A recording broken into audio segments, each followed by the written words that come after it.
Hey everybody, it's Kneecap here, and in this video, I wanted to talk a little bit about the Ian Hazzikostas interview he did, I believe with VentureBeat, like a magazine or publication. So it's not like a video form interview; it's a written thing. And it's been a little while now, so you might have already read it, or you might have seen some other people's takes on it.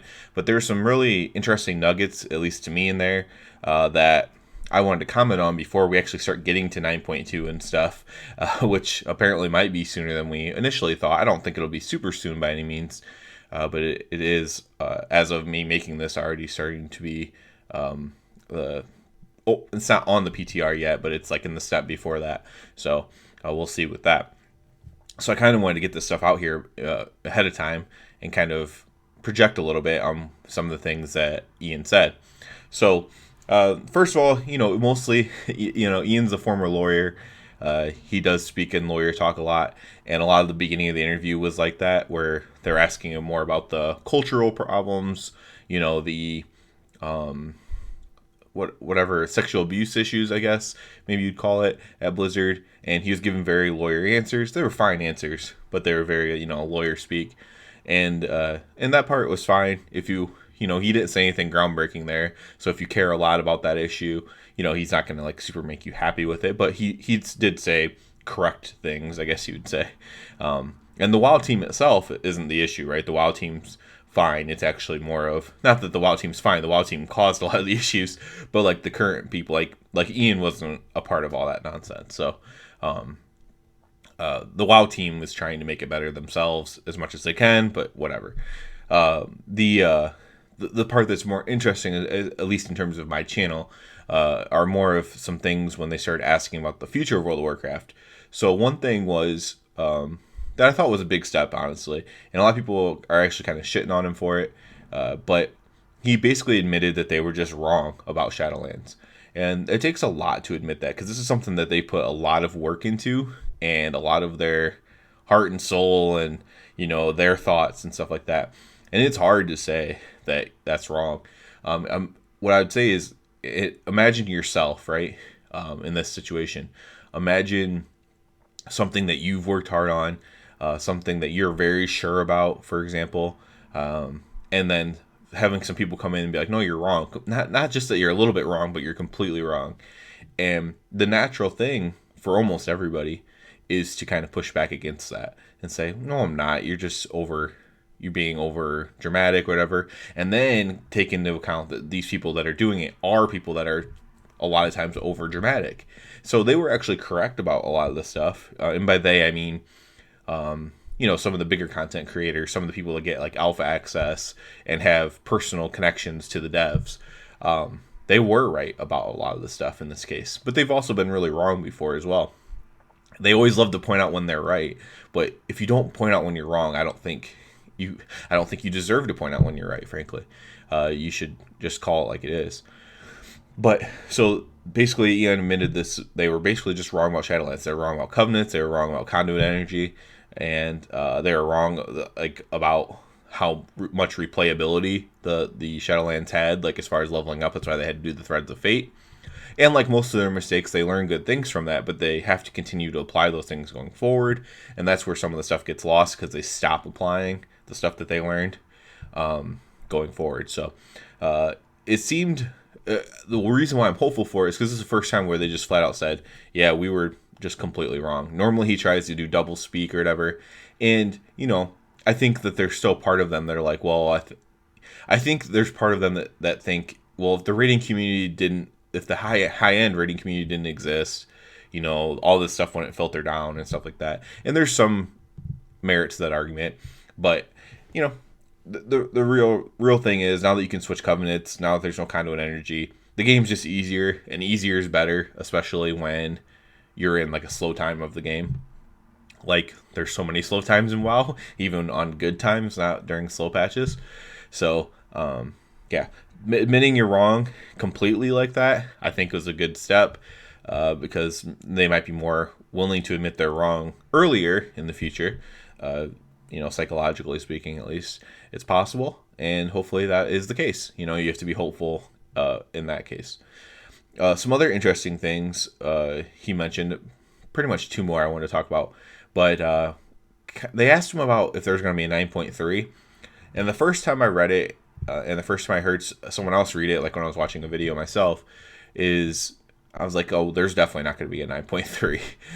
Holy crap, this is going to be 9.2 when we move on. I still do think that, but I actually reread it now later on. This is like the end of the week now when I'm making this. And rereading it, I'm not entirely sure that there won't be a 9.3 or a 9.2.5 to kind of tie everything in together to end the expansion. I'm not convinced that there won't be. And then now that 9.3 or 9.2 appears to be coming out kind of on schedule, frankly, from where you would expect it to be. Now that that's happening, I think it's more likely that there could be some other little patch, because I don't think that they're that far into 10.0, right?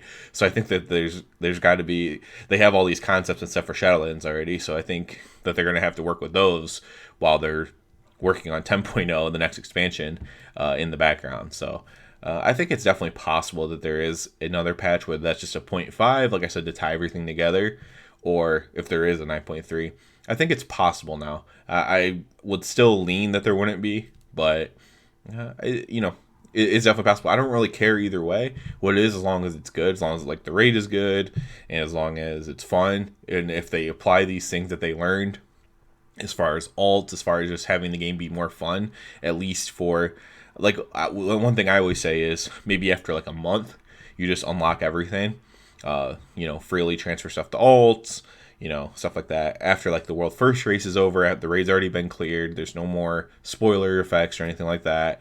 You can just go ahead and let people do stuff a little bit more freely, have a little bit more fun. And, time gating is necessary, I think, on that, because otherwise it will lead to some heavily degenerate stuff. But, after a month or so, I think it's fine to do. Hall of Fame's another option, but I don't think you even have to wait for the whole Hall of Fame to fill up. A month, 2 months at the most, probably. You just unlock everything. The most interesting part for me is talking about going forward in World of Warcraft, so probably the next expansion. Ian mentions his specific thing was that, some adventurers want the feeling of sitting in the inn, and going on adventures instead of like these cosmic forces and stuff like that. And I think this was a really good point. And I think a lot of players do feel that way. He also mentioned that, we've gone through so much, we can't just go back to oh, we're fighting Quillboars. And that's because basically saying, we're ascended past that point as characters, right? Our characters are ascended past that point. If you want to do that stuff, you should do that stuff while you're leveling. That's how you earn your chops or whatever. And then once you're max level, now you're at this point where you're a hero and you need to fight some harder opponents. But those harder opponents could still be back on Azeroth. They could feel a little bit more familiar to us. I think based on what he said with that kind of stuff, I think in 10.0, I think in the next expansion, you're going to expect to see maybe even tying up some loose ends, which is something people have asked a lot about. So, that could be the Defias, it could be Leper Gnomes. I'm Alliance bias here. But it could be, tying some of these things together. They could have a leader, of course, that has a little bit more power to make it more justifiable. There's always the Twilight Council and all these things that they can tie into it if they really need to. And, I think that's kind of where we'll be going. I know that they added a new model for an Alliance inn at least. So that could be literally a thing where it's hey, we're literally going to go back to the basics here and make these things more relevant, make these things more fun in a way, compared, more like the way they were in the back in the day when those things were fun.